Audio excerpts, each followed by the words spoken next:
and I am a Romanian living in Milan, and a fresh CTA, I would say, certified transactional analyst. Congratulations. Thank you. And my name is Valeria. I'm Italian. Well, my country of origin is Italy, but then I trade in the UK, and at the moment I'm in France.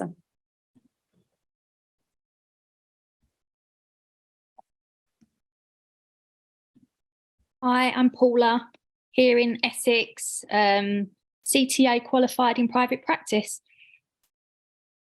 Hi, Denise. Hi, Paula. Welcome, Suzanne.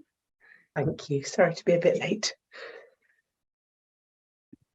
So you can either by voice or in the chat share where you are connecting from and where you are in your practice.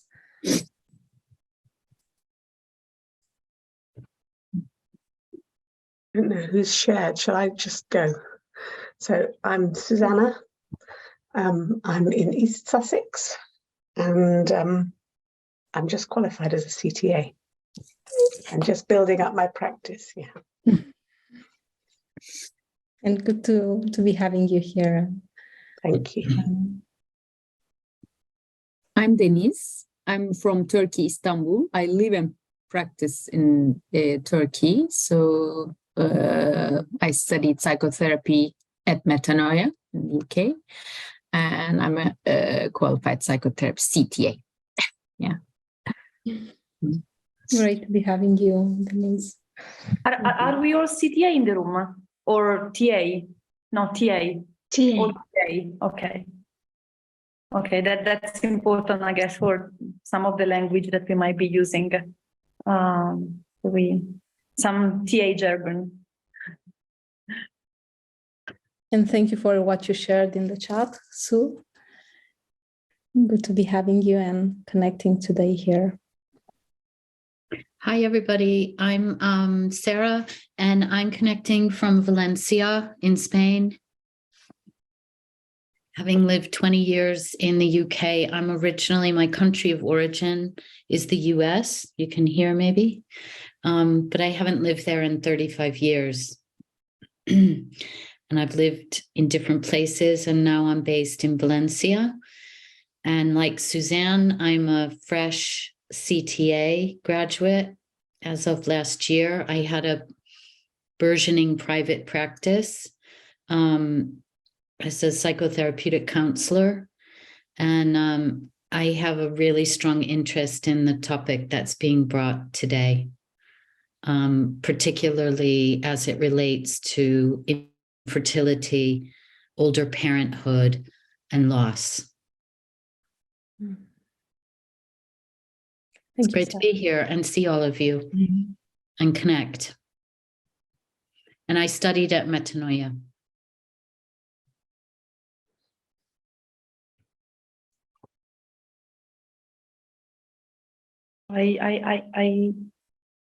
So Paula, Susanna, Denise, Sarah. Oh, another person's joined. Okay. Joining. Rosa, you shared here, and Sue as well. Okay. Thank you, Rosa. Oh, okay. Yeah. Thank you, Rosa. Lots of cultures there. Great to have you as well. That's okay. Lynn? Yes. Hi, my name's Lynn. I have a private practice in Winchester. I'm Canadian, but I've lived in the UK for 34 years. So I kind of consider England's my home, really. Yes, I'm not CTA qualified, but my training, my background is transactional analysis. Yes, and I have a very keen interest in the topic that you're bringing today. I'm really, really excited about hearing all about it. Thank you. Thanks, Lynn. And I see Denise is still connecting. Yes. Hopefully she will manage to.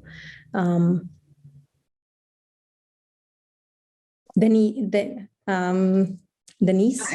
Another Denise or me? Yes, someone else. Someone else. Okay. Yeah, there is another, yes. Okay. Just a couple of logistics. As you are seeing, the workshop is recorded,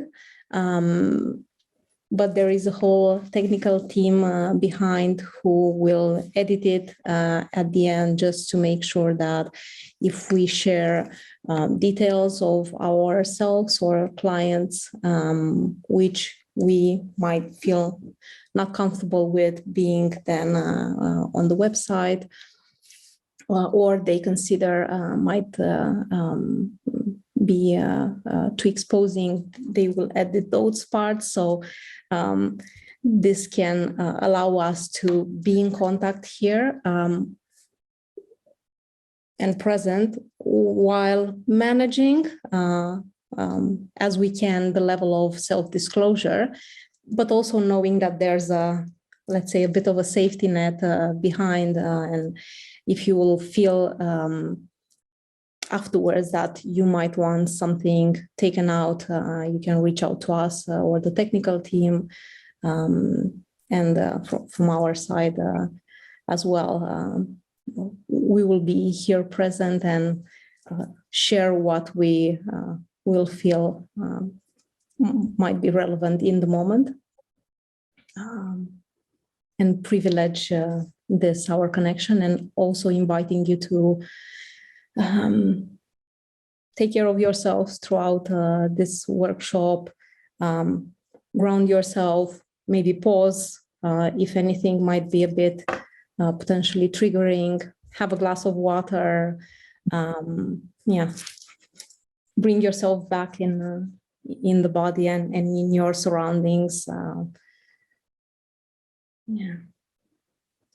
And in terms of what we want to bring today, well, mainly we wanted to open up a dialogue with all of you around the themes of mothers and different layers of the mothers emerging in the therapy room. And starting from mapping, who are these mothers who are emerging there, and the intersection with the political, social, cultural context that we, as we've seen in the morning, we are not separate of. And they do influence consciously or unconsciously how I'm bringing myself in the encounter with the other, and also inviting us to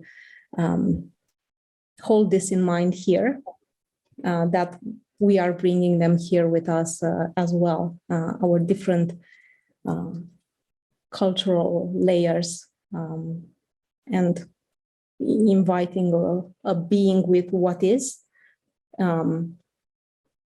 and holding ourselves throughout.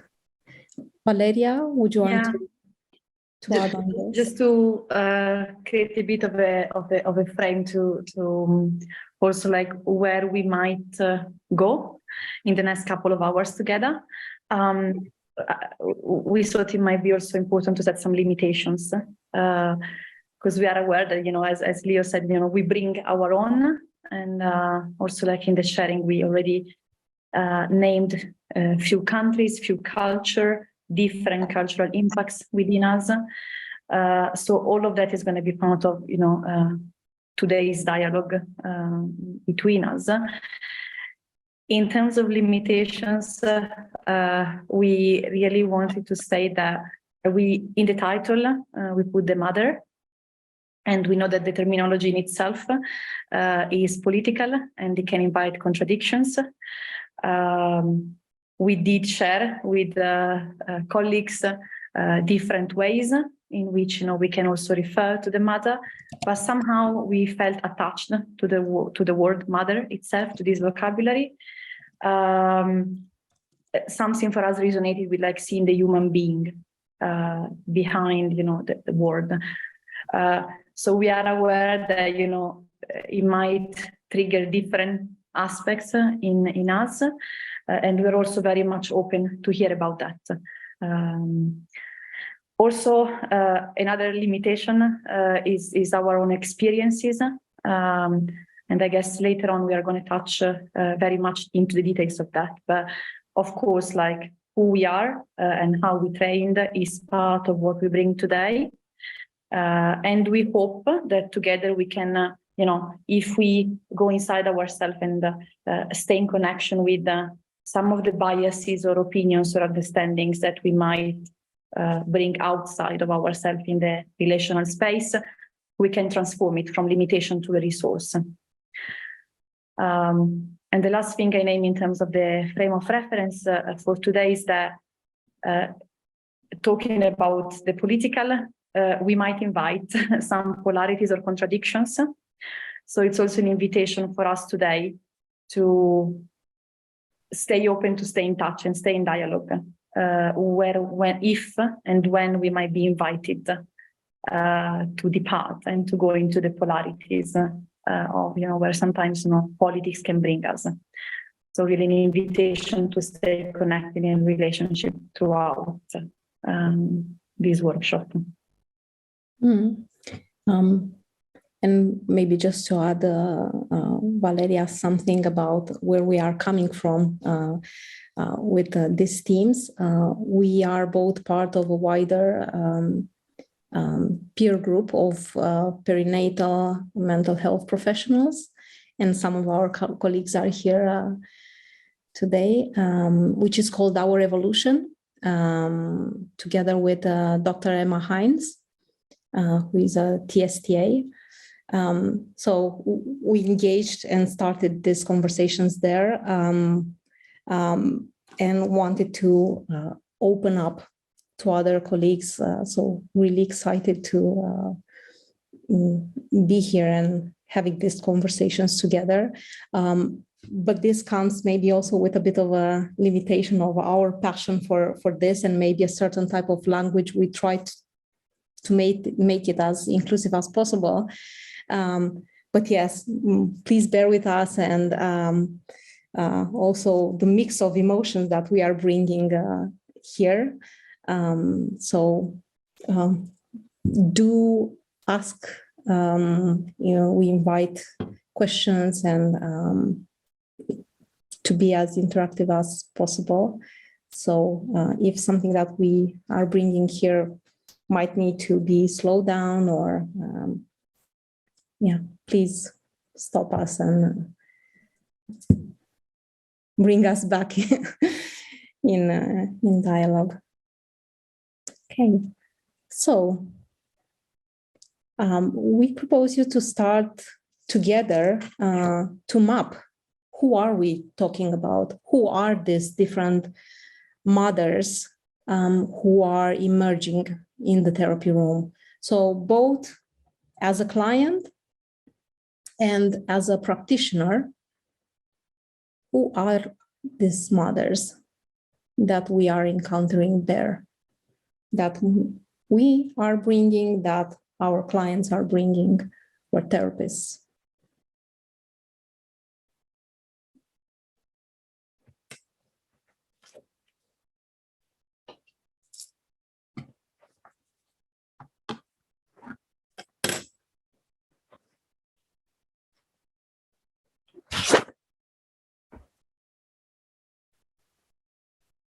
And whoever feels like can give it a start, and then we can brainstorm together and build up on that.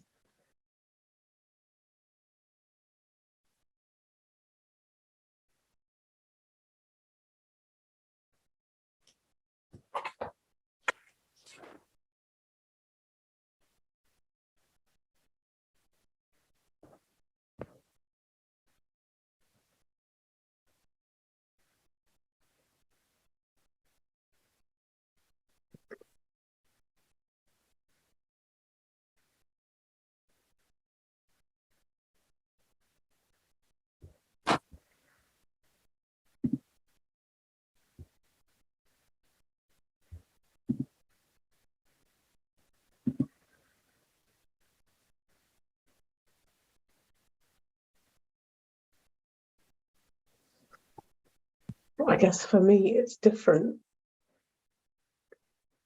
I think of different clients, and I have one particular client who has a very, very strong critical parent voice, and she doesn't name it as her mother, but I strongly suspect that this, her real mother is that critical voice that's there.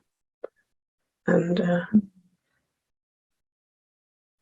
yeah, it's interesting. I just did the workshop with Richard on transgenerational influences, and I guess for me, I'm always thinking about how I can bring awareness of this mother voice without flushing the mother down the toilet, metaphorically. I'm always curious of how to raise awareness of that. Mm.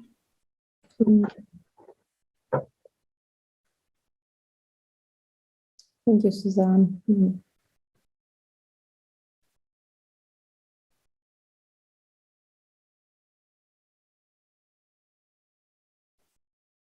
So there are the aspects from the parent ego state of the client, that they are the mother in the parent ego state that they are bringing in the encounter with us. Mm.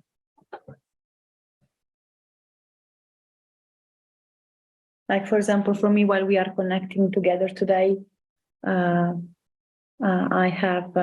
connecting from my therapy room. So I have very much in mind some of the mothers that comes through the therapy room at different stages of their motherhood journey. So that's something that is very present in the moment for me right now. So I will name them. I'm aware there are others, but I will name them for the moment. Thank you, Valeria. Sarah? What comes up for me is the absent mother. So the mother that isn't there or wasn't there or who left. I think of, I have two clients that I think of around that. And then I also think about when working with women who are desperate to become mothers. So the mother ideal in the room, the mother they so desperately want to be.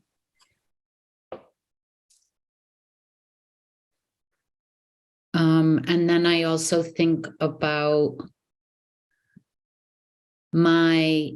what gets activated in me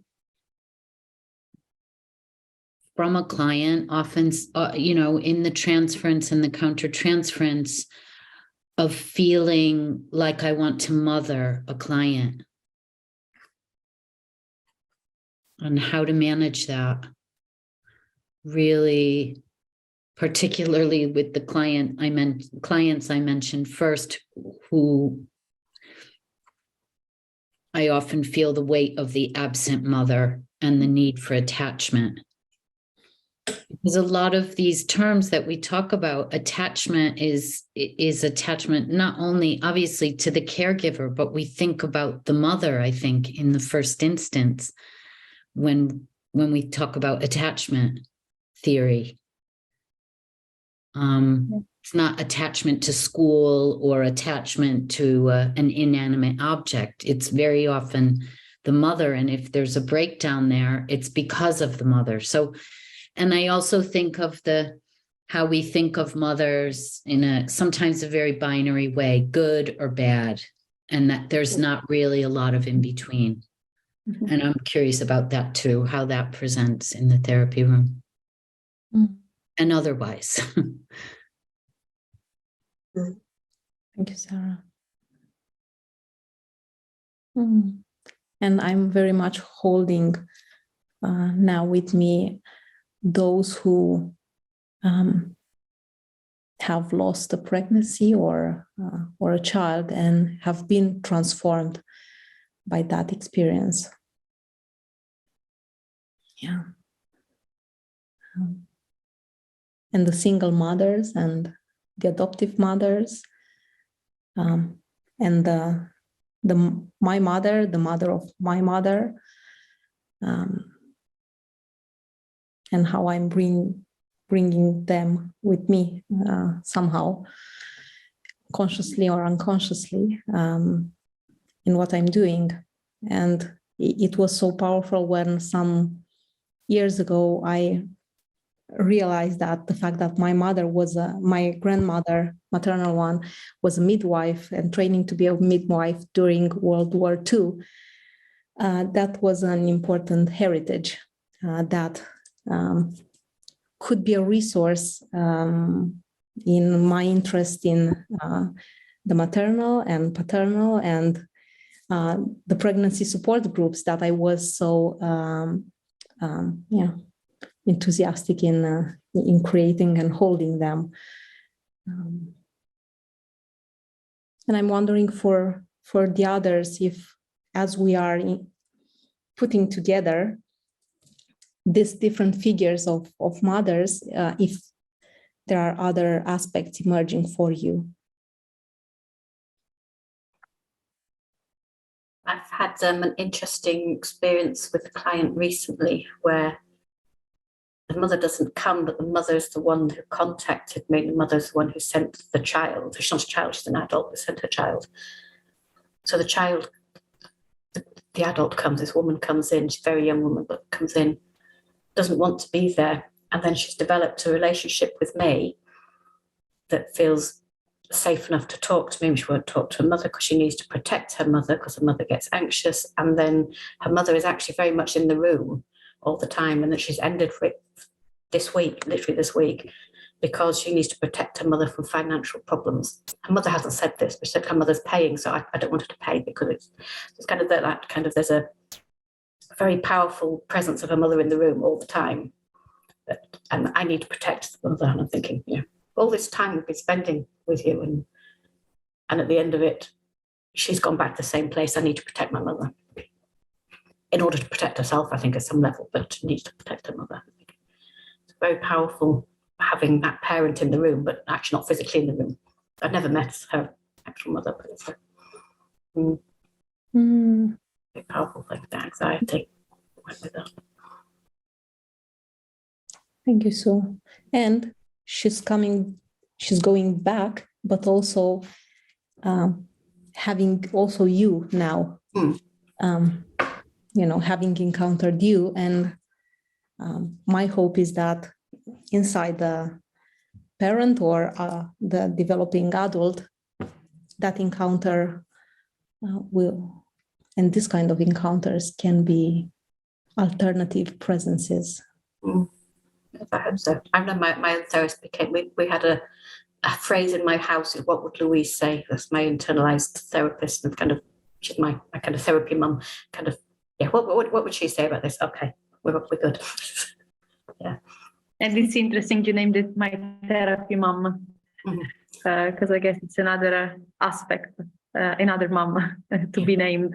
Yeah. And very relevant in this case. I think that's a really powerful one. I had an email last week from a client who we'd never really talked explicitly about TA, but she said that the critical voice in her head had been replaced by my voice, a kinder voice. And so she used those terms. We'd never talked about it. That was quite interesting.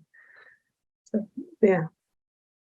And I also notice I often use my own mother when I think, particularly when I have a massive mess in my kitchen. I have daughters who are still at the messy stage of life. And sometimes the kitchen looks like a bomb site, and I'll go in and I'll think, oh God, how would mum tackle this? And I'll start at one. So I channel her in quite a positive way as well.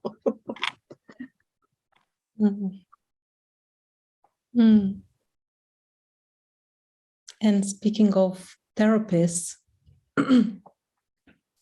how does it show up in the encounter with the clients and in the therapy room when I am going through my own journey of trying to conceive, loss, being pregnant, or having had a child, and managing both that and being a helping professional and also a parent, a mother.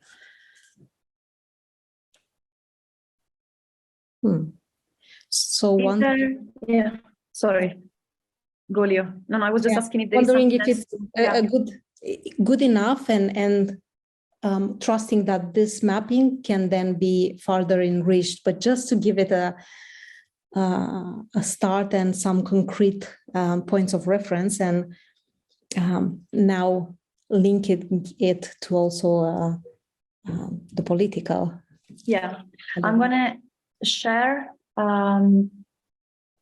my screen so you can, we prepare a few slides. We're not gonna go over the slide. We prefer to stay a bit more in connection with you. But we named, all these different figures, present, absent, a bit in between in our journey in the therapy room. Now we are going to touch briefly upon something that I think Karen said very in a very touching way this morning about, how much the political is part of who we are and how we develop also psychologically, consciously or unconsciously. And that's something that, like, it's a very broad topic, but something we really want to zoom in with our attention today is that, if we do take the politics into account, we develop psychologically and politically, the development, like they go side by side. Then also psychopathology, it's something that we need to bring and to account for into the political space. So somehow we cannot separate, we cannot say, that this individual I'm working with has an issue. We actually need to account for, what's the context in which these specific individual I'm working with or myself belong to, we are part of, and also, all the generations before us. And we want to show you a graphic representation that we found explicative. There are lots of arrows and circles, but we are going to introduce them. We found a good way to integrate this political self. So how we in the classic TA model are part of a system. If you want to say, Leo, something about that? Yes, maybe also widening. Is it too small?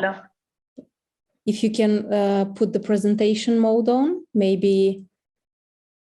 Especially, I hope you are seeing it well enough. Yeah, it's good. Is it okay? Do you see it? It's good. Yeah, it's good. Great. Yes, it's okay now. It's a little small for me, actually, I have to say. I can't really read it. Sorry. And we will also share the slides afterwards. We found it useful to consider having a model to support a zoom in view, and Hargarden's and Seal's one looking at working with the parent and speaking about the parent as a container and the complexity of the different voices that can influence us. So from our parents or other caregivers, educators, the cultures we are living in, and the impact that has on us, and the confusion of voices that sometimes can create.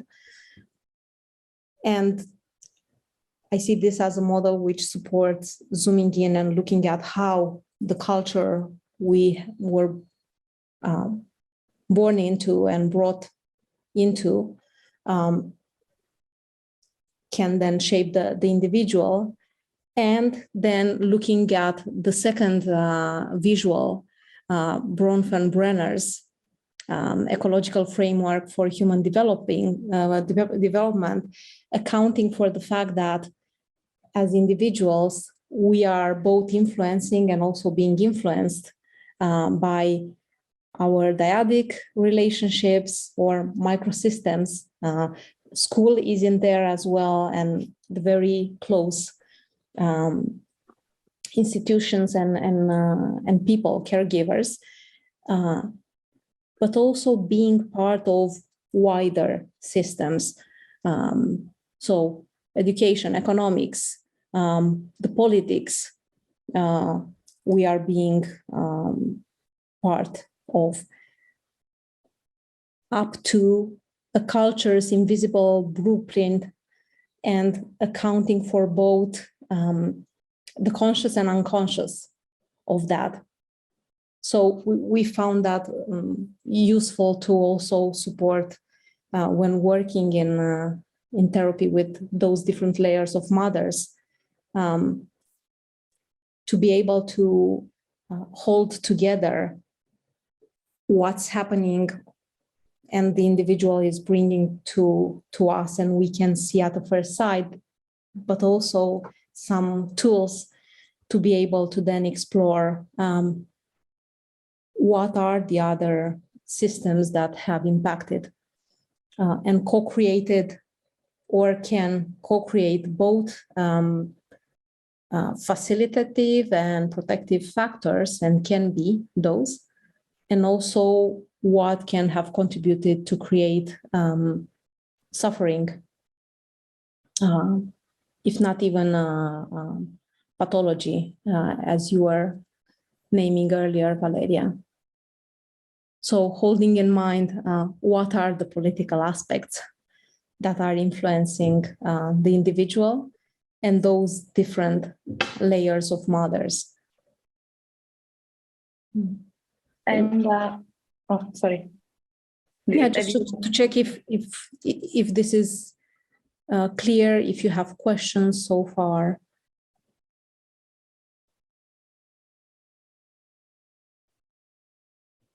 Okay. So this visual, it's it's something, you know, we can all, like, each one of us can find like their own way to represent it, but for us it was just clear to hold in mind, you know, how many circles might be there and how many we can add in order to define our systems. And something we've been asking ourselves, and I guess also that's something that Karen pointed attention to this morning, is where is psychotherapy with all of that? And for us also, like, where is TA with all of that? And well, psychotherapy, you know, as something that belongs to the system, can be one of the voices defining what is pathology or what is normal. How should mothers be? How should their mother be? And something we have observed in our practice so far, and we're very open to get feedback on that. But in the group we belong to, exploring maternal mental health, but also questioning TA, where it is in terms of theory, we have observed at least 3 phenomena around the maternal or the mothers. And one has been clearly described by Emma Haynes in terms of the silencing, this phenomenon of silencing the mothers. So very clearly she speaks about how much mothers, she started working primarily with, you know, the prenatal postnatal period, how much, you know, mothers come through the room and they feel already through the door and they feel already, you know, judged. There is an expert in the room. And she pointed attention to the fact that silencing is a big part of maternal mental illness. And therefore, you know, the fact that we do oppress mothers at the political, it's part of this forming of, you know, what do mothers suffer into their own motherhood journey. Another phenomenon that we experience is the phenomenon is called matricide, and we found lots of theory more into the psychoanalysis and psychodynamics theory. Matricide is a symbolic killing of the mother. Mayo and Motsu, and we're going to send the references later, they speak quite a lot about that. And they connected that to a certain phobia when it comes to looking at the mother in the therapy room, or they question if it might be connected to the mother feels quite a lot. So we distance from the mother, but somehow what we end up with is that the mother as a subject is not existing in itself. We kill off the mother. And the third phenomenon that we found again in our therapeutic practice is that there is so much going on in terms of categorizing and polarizing. So we named a few of the categories earlier on, but we tend to speak about the good enough mother, the absent mother, the rejecting mother, or the nurturing mother, the idolized mother. And we are kind of attached also as therapists to these categories. It's kind of easy, when we work with a client to say, okay, let's look at the mother. And we in our mind, we go to this space. So if I think about this, the mother of this client, what might be in their mind? And we are invited and keep categorizing. So one of the questions is like, if the mother is a political concept, it's something evolving, it's something that belongs to different systems. It's something that is not like, it doesn't stick to a specific category in time. Why do we keep doing that? Why do we keep going into boxes? Why do we keep repeating these categories? So that question has been very much alive in us and say, okay, what do we do with these questions? So we actually, we don't have an answer, but we want to bring actually these questions kind of alive here today. And in order to do that, maybe we can find a bit of time in triads, yeah? Yeah, and a couple, yeah. Yeah, to reflect. And I'm going to share again the screen. So you will see we outlined 3 main questions or aspects to think about. You can maybe take a screenshot.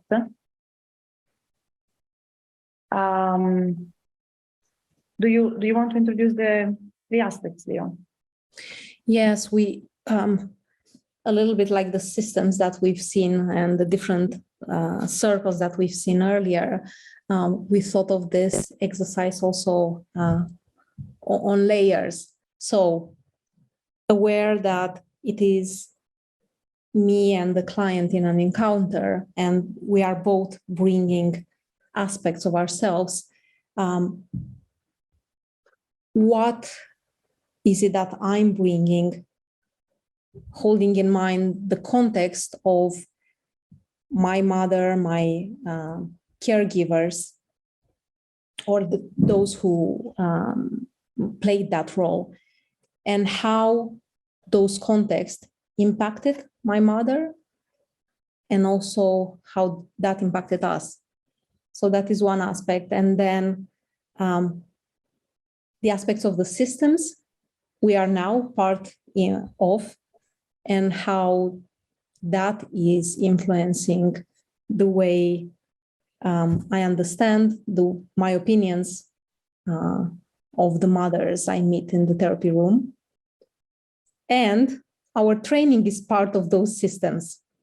So what is it that we have learned and heard in our training and therapy journeys and supervisions that impacted us personally and as practitioners?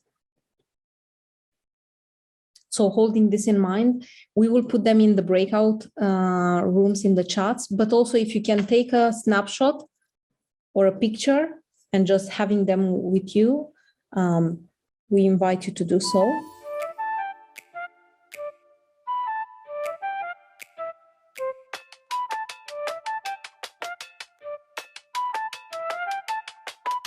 So welcome back after your time of reflection together. How was it? Did something come up? Is there something you want to share?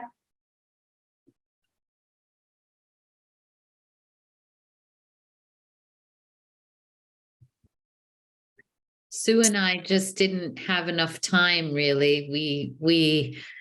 We only got we kind of stayed on the first bit. And as we got going, it was apparent, talking particularly about our mothers and how they present in us and in our work.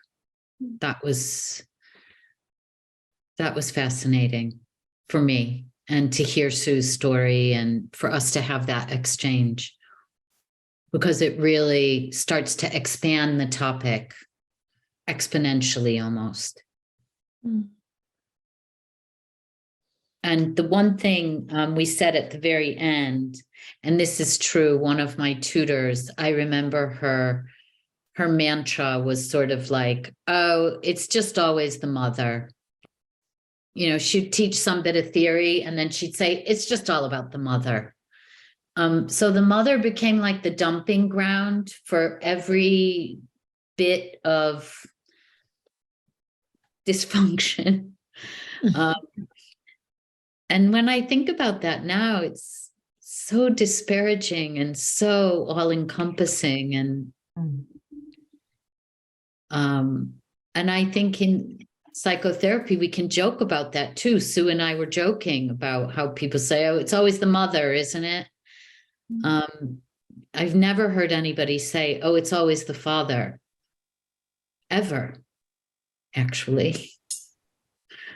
Yeah, and I guess if we read some of the books of why do we train as therapists, that's often in, oh yeah, because we've been unmothered. And that's such, again, another category that comes up. And at the same time, when we see, like, as soon as we talk about the mother, it's so big and it's so silenced. So we tend to go always into this movement, like so much is emerging. We stop at the first question because there is so much of it already, but then at the same time, it's also silenced. Thanks for sharing, Tara. Or so polarized, as some of you were saying earlier, idealized or demonized, and what's in between. And when we start speaking about those actual stories and the person, the human being, then it expands so much the in between. I hear.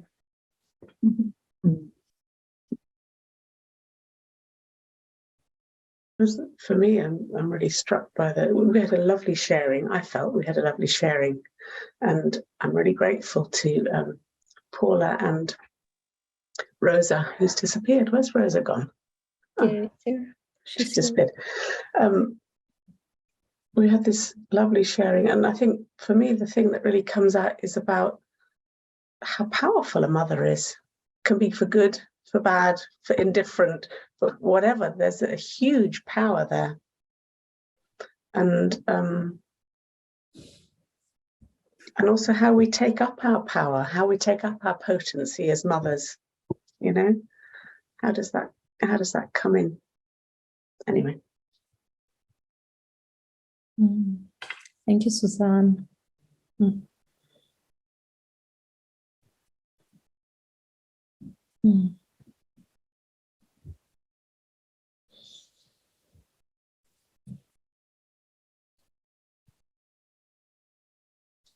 What else might you want to share that emerged from those questions and reflecting, sharing together? Picking up on Suzanne, what she was saying a moment ago about power and how much power a mother does have, how much power in ways of wisdom, and how much power in ways of what they carry in terms of shame and stuff like that, and how we as their offspring might carry too.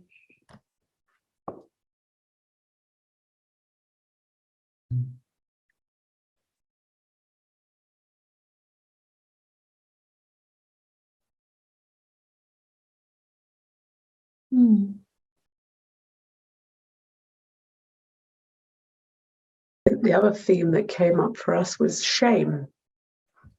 You know, how perhaps the young mothers who have babies and it's not like they imagined it was, or, you know, who feel utterly overwhelmed, and there's, you know, and go back into their child ego state and want to give the baby back, move it on. You know, the shame that is there, the huge shame, and not being good enough, not being enough of a mother. Mm. And maybe being silenced comes into that, you know. It's not much talked about, mothers who think they need to give their baby to an orphanage because they just can't manage. It's a hugely shaming topic, isn't it?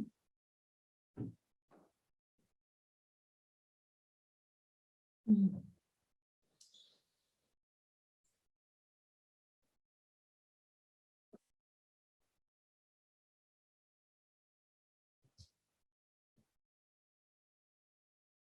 And Lynn, I don't know if you opened up the microphone to share something. I don't want to. No, that's okay. I think we'd sort of explored like the transgenerational like impact of that be strong, that don't feel, that, you know, and how it was just, it swallowed whole, you know, that this is how things are. And so still observing that in our mothers or grandmothers, but you know, but actually as therapists, we're able to sort of work with that, and to kind of challenge that need to be strong, to not feel in our own therapy, but just, yeah. I think it's the swallowing whole that I really resonate with, is that it's almost like this is what my mum modeled for me, and it's almost like this is how it is, and without question. So when I see you know my mother's in the therapy room,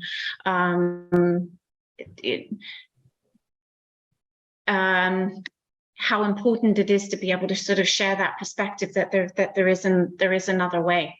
They only see things sort of one way.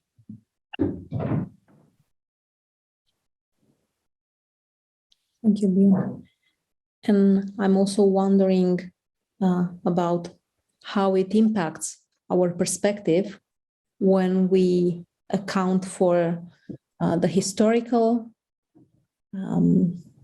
events that happen to them, that they've experienced, or other events of their lives that contributed to those be strong or don't feel, which probably had a, those were strategies to survive and to adapt. And I'm holding in mind Richard Stevenson's workshop from this morning, which highlighted beautifully some of this.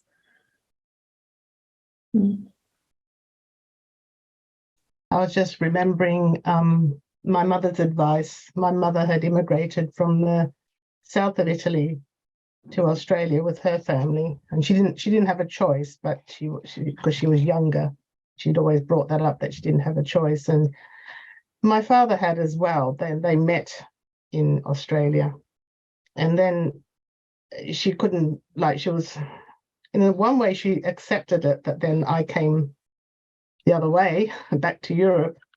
But I remember that word adapt. She said to me, what you need to do, and her finger would go up like this, and you say, what you need to do is you adapt, and you adapt quickly. So that word adapt, it's really powerful. Yeah, so just sharing that, but yeah, the resonances. But we did talk about, and I think I can share this because I brought it up for myself in our discussion about the pressure, and it feels like it's a survival thing in terms of the family story, about what gets acknowledged and what doesn't, and what gets swept under the carpet. So, and I was talking about in terms of miscarriages, and my sister had just recently completed a family tree that's gone back to the great-great-grandparents, and there's photos and documents and everything. And now it's coming out. Now, you know, there's still like gaps, like, you know, child died in childbirth or child miscarried. And I remembered, which I'm okay, I'm happy to, I'm okay to share. So when I had my miscarriage, and I remember my mother was so angry with me because she'd announced it to all the relatives, and it was almost seen like, and then literally the day later it happened. And it was almost like I knew she loved me still, but it was this thing about, this just can't happen. You know, we have to survive. It's that survival thing. That's what I felt was coming from her. I mean, not making excuses, because we've had a very challenging, I mean, she's dead now, but we had a very challenging relationship. But yeah, so that adapt, but also that's what evolved that sense of shame. Like there's almost like, it was almost like she couldn't cope with that. We can't cope with things like that happening. We've got to survive. We've got to survive, you know, and that's someone having come out of the Second World War and growing up under fascism and all those amazing social cultural events that will have happened all around. So it was just so powerful. And so it's almost like, you know, so in the terms of the who am I, how do I be, and how do I keep true to my story, but also how do I survive it? Because if the only survival tips you've been handed down is just don't talk about it, brush it on, don't feel, you know, and also be careful, because it's not just about don't belong in different cultures. You don't belong in the family if you're seen in any way as, you know, genetically somehow flawed or something. And it comes out of fear, this great fear. You know, they weren't into a certain type of politics. The explanation is it was just this fear of survival. It's just so primal. So yeah, it's very fascinating. Yeah. Thank you for sharing this, Rosa. It's really interesting, Rosa, what you say about that. And I kind of wonder also this journey of individualization that we have been under since in the last years, you know, decades. And I have a cousin who was researching the family tree and looking back on my father's side. My father is Dutch. When a child died, they would give the next child the same name. This was, you know, several centuries back. I don't know how far you go back in a family. It was sort of 1700s. But when a child died, the next child got the same name. And I was absolutely shocked by that this individual who had died, because there were also, you know, realizing you're talking about miscarriages. In my family, there were quite a lot of children that were born and then died for some reason or other. And just realizing how that child wasn't honored as that child. That child was given another name. The next child was given their name. And how different that is now. When I think of my older brother who died shortly after birth, you know, how he was honored in his name and how different that is now.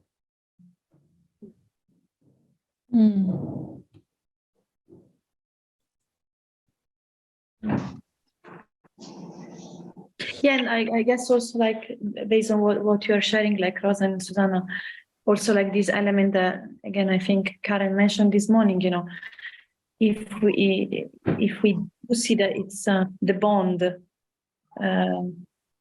with a child, you know, being a unborn child or a child which is born or a child which is suffering, it's so important for the mother and the child. Why don't we don't have, so we go back to the political, we don't have a context to support that space, to enable that space. You need to be careful. Like in our own practice, you know, if we do work with mothers to go through this experience, you know, how can we enable this space by, you know, going on to the wider system? How can that be enabled as well for the child and the mother? Because I found in my personal therapy that with my therapist, because her view was no matter what culture, you know, cultural sort of influences and systems, everything, you know, that was a step too far, what your mother did and all that sort of thing, because she's helping me have permission to hate my mother as well and to be angry. And on the other hand, I was educating her and sort of saying, well, yeah, but you need to understand this is actually real. She was that helpless. This was inflicted on her. How would you be? And it was really good. It was so it's creating that space. And I think it's something about what Suzanne said in our group about, so carrying the relationship with cultural awareness, and it just grows and grows, and what you've just said, Valeria, about the space, create, so it's been very good. And that's the difficult thing for me personally, has been the journey between the individual self and the political self, and then the social systems and the political systems, so it's like, okay, but where's the line when I can give myself to say, yeah, but I'm allowed to hate her for that and be angry at her for that. Yeah, and that's okay. It really inspires me what Rosa is saying. I just reflected on, I'm coming from Hungary, which was a communist country in most of my childhood. So as a teenager, I was watching the Berlin Wall falling down, and people had different opinions. We didn't have bananas or oranges or different things or tomatoes in the shop as I was growing up. So now children, how they live, it's a very different kind of living from how I used to live. And I emigrated to the UK, to England, and I'm living here for nearly 18 years now. And coming back to see my family, including my mother, to Hungary, they have such a different life.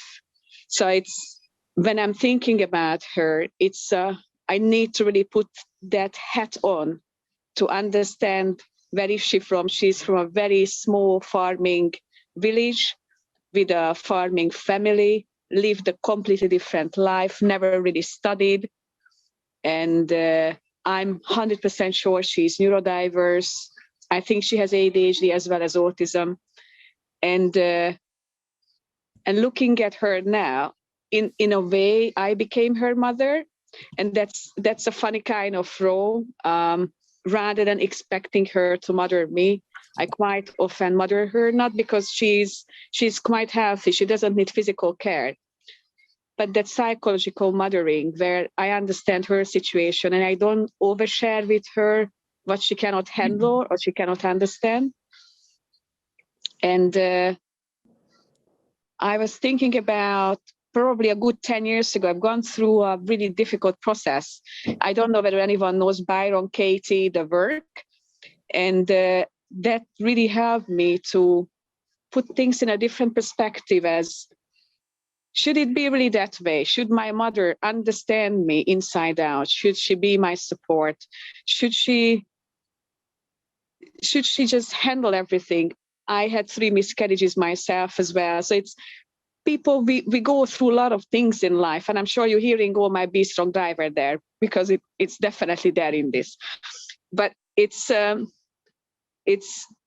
I probably had support, but not in her. I had support from peers. I had support from therapists. I had support from my supervisor, and working through my Be Strong driver, I sort of learned how to ask for help, which is really hard for these kind of people with the Be Strong driver. And it's a funny thing. I think after hating my mother, I learned to love her and learn to accept her within her limitations and accept the relationship, what we can have as long as she's alive, and be at peace with it. And definitely Byron Katie's work did help me with that. And finding okayness, deep okayness with that. And it's how we were talking about it, it just touched so many things. And I'm so grateful. This group is so rich. Your experiences, what you're sharing, I'm so grateful you are creating this intimacy and openness in here. Thank you very much. Thank you for what you are sharing. How should I pronounce your name correctly? Nia. Nia, okay. Good to be having you here, Nia. Thank you. And as you are all bringing yourselves here and sharing, yeah. On one hand, I'm touched and hold within myself the possibility of coexistence of these aspects. And as Sarah was saying earlier about the absent mother who is present, and finding ways within ourselves to both account for what we might have missed as children, and holding the little girl that we once were, and also finding ways to find within ourselves the compassion for ourselves and the understanding of our mother and where she came from and what she could give us, what she couldn't. And I feel that this is linking beautifully also to our next slide. So maybe just putting it up a moment, and then we'll be again taking it down so that we can be. Let me share. Yeah, and I really wanted to say, like, it's amazing to see how, you know, I was really touched because in the different sharings, I guess there was this element like we are transforming something. We might have inherited or been invited by systems, being, you know, psychotherapy or politics or institutions, to think in a certain way about mothers and our mothers. And somehow what came up in the sharing is that we actually transformed these narratives already. And that was actually something we wanted to, we got really impacted by the title of it's a paper by Mayo 2017, and invites the reflection of how shall we tell each other of our mothers in a way which is facilitative of contacts between them and us. And we want to introduce to you like a couple of tools that we found helpful, conceptual tools that we found helpful to think about, you know, how can we invite these narratives. So maybe, Leo, you can introduce something about matrices of meaning. Yes, I found it so powerful hearing Françoise Sironi for the first time at one of the TA conferences in 2016. In fact, I did not know it at that moment, but I was just pregnant with my daughter. And hearing her speak about the importance of the geopolitical in the psychopathology or suffering of and psychological distress of our clients and accounting for that.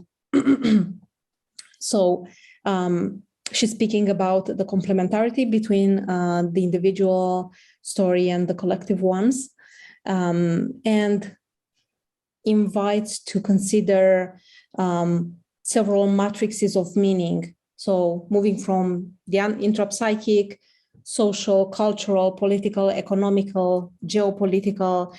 And I find that the diagram, the visual that I shared previously from Bronfenbrenner, with the individual at the center and as part of different systems, to me, it links with the matrices of meaning of Sironi, and the relevance in the psychotherapeutic practice is that when something does not seem to make sense, for example, the symptoms that a client may come with, anxiety or depression, does not seem to make sense in their current life, then being able to move at the other ones, transgenerational, looking at historical events that they might have gone through, to make sense and find meaning so for example, in my own history, a certain level of anxiety had sense in my life history, but some other moments of almost like pure terror let's say, we would have had to make up things in psychotherapy to find the meaning for them. Whereas moving at my grandfather's level, for example, transgenerationally, him being a prisoner in the Second World War, and having lived in the communist, and I was born still in the communist period, and being influenced by some of those political aspects, that made more sense and supported me in differentiating from something that belonged to my grandfather, and it was not mine. So just an example on this. And in fact, it was, in my case, some dreams from when I was very young, of people coming to pick up my grandfather, somehow pointed out already in that direction, and me being in the position of complying with the authority and adapting and surviving, and also the loyalty towards my grandfather, and being stuck somehow in that and terrified.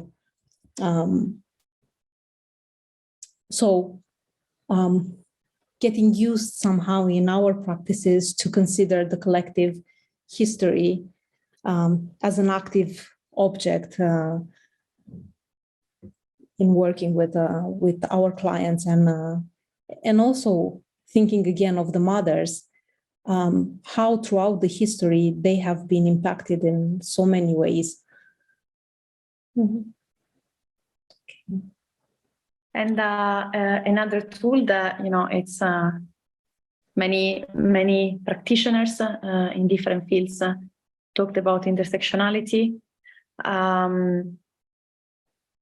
What really we find helpful in our practice when it comes to intersectionality is that it does open up our perspective from one dimension to the multidimensionality of the self. So the self that I bring and the self that the clients bring, it's something that is always evolving. And with some clients, we might find that a part of us is much more present. With some other clients, this same part can be silent. And so the concept of intersectionality helps us to stay into that space of questioning which parts of me are activated, which part of me are silent. And also with this client in the relational space, where are we? Because again, it's not something which is binary. It's not something which is polar. I'm here, you are the oppressor, and I'm the oppressor. Sometimes we might find ourselves into the oppressive position. Sometimes we might find ourselves into the oppressed position. And I'm going to bring like one very in the moment aspect. Like I'm currently on maternity leave. I'm pregnant. I'm due to give birth in a few days. And it's very interesting how the pregnancy has been invited into the therapy room. And for some clients, it's like they might find my mother. And in some they do invite care, some they do invite, you stay there into your own space.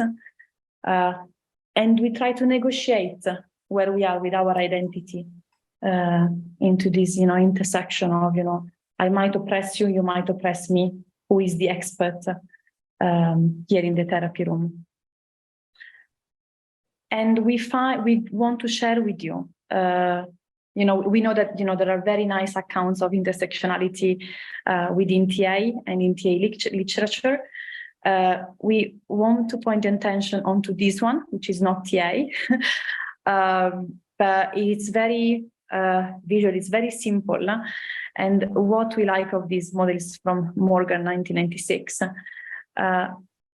it did help us when we were reflecting on mothers, the mothers that we meet, and also ourselves, to really, domination, privilege, oppression, resistance, and actually how we shift. And it does point, so many different aspects, like from gender to sex to race, education, religion,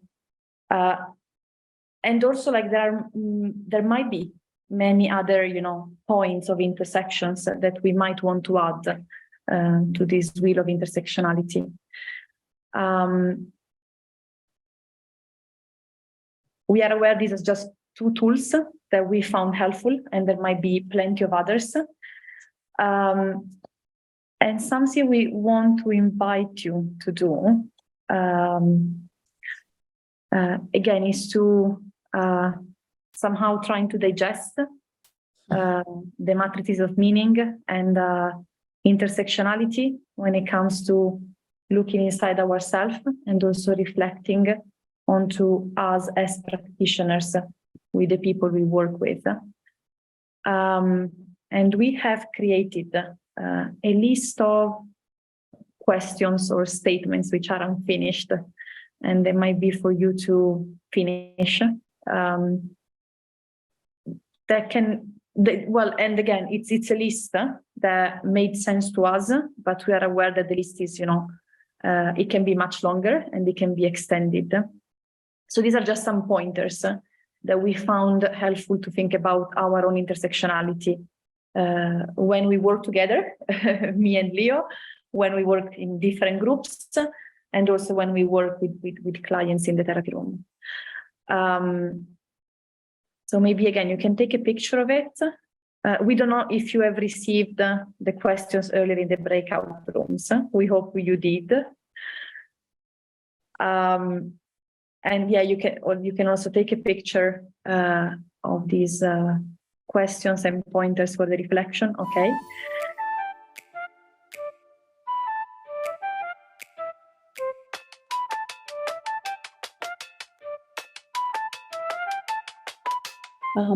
Couple of sharings before taking one step forward.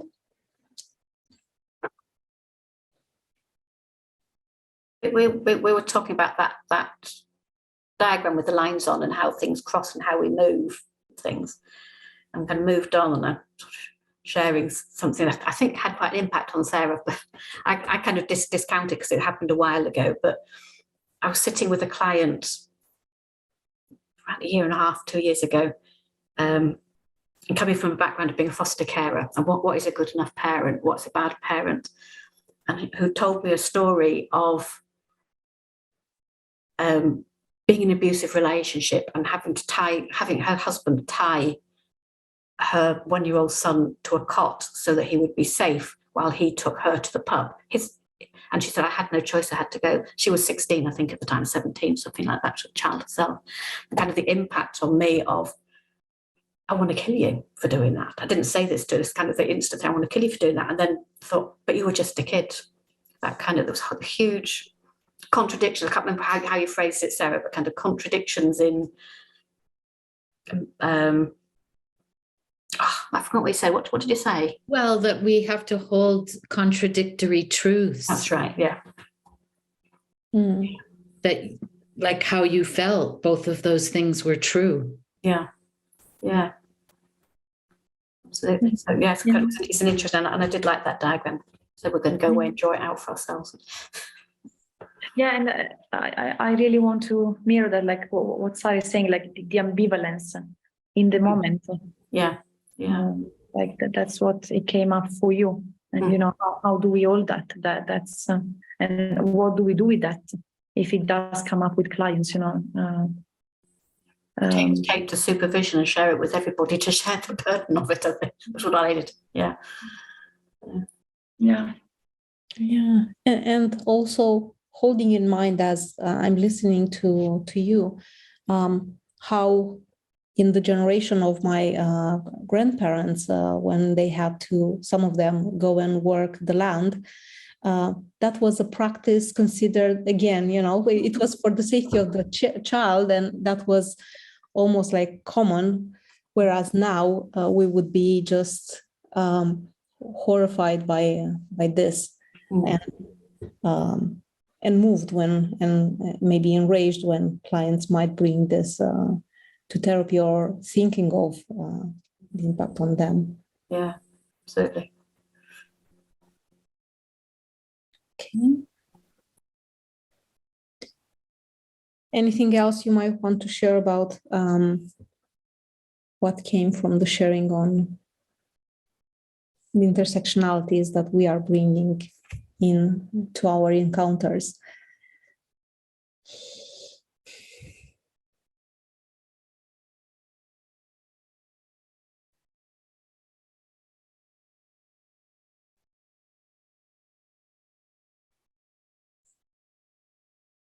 Do you mind, Sue, if we use your example, maybe to connect to the next step? Fine, yeah. I guess like it's very informative of being the oppressor and the oppressed at the same time. In therapy room, so exactly this point of like intersectionality and also like I need to account for the different matrices that you are bringing here in the therapy room, in the different parts of your story, individual and in relationship, in a system. So that's a question that I mean it's not a test for us, but I guess what Leo and I have been explored together, and also we explore in our group is like what is helpful then, if we are aware of these potential contradictory truths or ambivalences, and the positions that they're not binary, but they're present in the same moment in the relationship. What does help us in the practice? So what can be facilitative of our work with mothers, with this specific mom? And that's a question, like if you did find, that's a question also, I guess, for you, like it's, you here today, if you found something helpful in your therapeutic practice to get into that space, to facilitate that holding the ambivalence within you and in the relationship with your clients or in your clients as well. I think something that I kept in my mind, particularly with this lady, was this happened when she was 16 and she was now 68, 69 years old. So it was historically, it was a long time ago. So, I mean, see, safeguarding issues would have come up if she'd been 30, for instance, but she was much older, and her son is in his mid-50s now. And also that idea I held from fostering was that the idea of what is good enough. And I struggled for many, many years in fostering with what is good enough, because my idea of good enough was not the same as the social care idea of what is good enough. My idea of good enough was perfection 100% of the time, which isn't possible, and I appreciate that. So there's that kind of in the back of my head, and having to navigate that and get a more realistic idea of what is good enough. I've kind of gone off point a little bit, but kind of also holding in mind that she was a child. Yeah, that was really important for me, that she was a child. I mean, young person, would call me a young person now, but she was a child, really. Emotionally, she was a child. She was still a child at 68, emotionally. And we spent about 2 years together, just working through her own experience of her own parenting, which was very, very poor. So she had a very poor model. And then she'd, saying to Sarah, she'd actually gone to her mother when she got married to say, he's abusing me, he's hitting me. She got married at 16. And her mother just said, you've made your bed and lie in it. So she was alone, completely alone in this abusive relationship. and her husband was abusing her and then abusing her children. And yes, there was a whole different dynamic, and I'm fairly confident I haven't answered the question there. But what was the question again? Sorry, I'm off on a Well, tangent. I guess what I'm hearing, so maybe mirroring can restate the question. I guess what I'm hearing, like you went through different layers Yeah. in meeting this person. Yeah. Yeah. Many And different layers. yeah, like it's so many, like you named so many different aspects of her, and you know the human being that you met. Yeah. And also the layers, you know, of the relationship she was in the moment, the relationship with the child, relationship with the partner, relationship with the mother. So you encountered so many different layers in order to encounter her. So that's what what I heard in your answer. Yeah. I bet she was very, very multi-layered. So, Yeah. Yeah. And the question that we wanted to share with you is, what have you find useful, and what are we finding useful to support us in holding these ambivalences or navigating these intersectionalities? Yeah, and I was hearing meeting her in her context and being aware of. Yeah. And I think as well, sort of taking her out of that room, not physically, into supervision, and sharing the experience with my colleagues, so that was it just me that felt like that kind of thing, that it was a universal experience when they heard the tape, and then taking my own stuff into therapy myself about, you know, how much of this is me, how is this impact, why is this impacting me in this way, that kind of, there was a whole number of different things that I would do, not just with this client, but in that experience. That's how I managed that. That I would use that again in other situations. Thank you, Sue. Yeah, I guess what we are touching upon, shall I share just? I just share the screen, so you see a couple of points that we put together. And again, don't worry about the reference. We're going to share them later. I guess what has been named and coming up from this example, but also some from what we shared together, in order to think about, you know, what can be facilitative of holding us in order to do the work, and also to support us in continuing, you know, our own understanding of where we are. It's something that, it's, the name is cultural humbleness. And it's made of different ingredients. So first of all, it's something that it's relational in itself, because, you know, we can become aware of the context of the other only if we get into the relationship with the other. So I guess, so what you were saying, you really got into the context of this person in order, so you related to her in order to get an understanding of her and how to work with her. Cultural humbleness is something which is an experience of the difference, so we can be ambivalent, but it's not a definition of the difference. We don't separate. We use it to get into that space, but we don't separate because of the difference. And somehow we like to think that it's a politics in the here and now, because it does redefine. You know, we create our new vocabulary with our clients. If we get into this space of, you know, get into their context, getting to relate to them, experience the difference between us, then we give ourselves the opportunity to remake a politics in the relationship with the clients. Which somehow, like, it's linked to Bern, the Martian stance. So how can we create that mindset in order to meet the client? And it is facilitative of empathic understanding and therapeutic efficacy. So if we were not to do that, we would be categorizing. So it would be a kind of, you know, therapy would become oppressive of the context of the client, instead of being open to empathically understand the client, and therefore create, be in a proper therapeutic space. And these are some of other ingredients, lots of people within and without TA that we somehow, we borrowed some concepts that we liked and that resonated with us. So you might know some of the names, some of them have been mentioned already.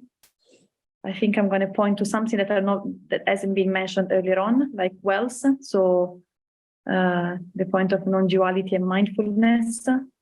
So also like cultural humbleness invites us to stay open to the what is in the moment with the client.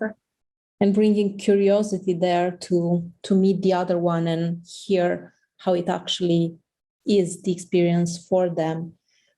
And I would even challenge that we don't judge. I think we do judge. And it's important to just be aware and find ways to shed light onto what are our biases, opinions, so that we can then hold them and maybe put them on the shelf behind us. And come there as open as possible and with curiosity to meet the other, and find that space. It's a concept dear to me and from Benjamin, beyond the doer and the done to, that I found useful. Probably this is the intersection between being a mother and a professional. I found it useful both with my clients and practiced it with my daughter as well, and finding that tiny space in between doing something to the other or being done to. Valeria. I would point to Mate, stepping out of the blame. Again, an invitation to always question, when blame comes into the therapy room. We're not pathologizing blame. It's a very informative moment in a therapeutic journey. But what does that say about what is happening in this specific moment between me and the client and all the people, specifically today, the mothers that they might bring. And Mate says very impactfully, when you work with a traumatized client, behind there are parents who are more traumatized than them. And also the invitation again from Ettinger and Meyer, how can we go beyond the mother as an object that needs to be left behind in order to individuate towards facilitating contact with the mother as a subject. And again, we are aware this list can be broader, and we do invite also, today the time is almost up for the sharing, but we very much welcome, if there are ideas, feedback, or ways in order to expand where we have gone so far, and we hope to go further. So these are just some ideas that we put out there and potentially can be expanded to create new vocabulary, new politics. So just to, shall we name that? Because yes, just a bit of a challenge from Cushman, and again naming by blaming parents, especially mothers, for the development of poorly built or dysfunctional selves. Could we be drawing attention away from the larger culprit, a social-political system in which the concept of self is so riddled with contradiction that it is impossible to achieve? And again, to what degree can we sometimes collude with issues of the wider system if we go only on the dyad and maybe risk putting pressure on the dyad, as Karen Miniken was mentioning in the morning as well. And how would it be to work with our clients to account for the political nature or contribution of the systems to their distress, and maybe finding ways to take action there as well. And I would really look forward for a next step in maybe continuing the dialogue in that direction as well.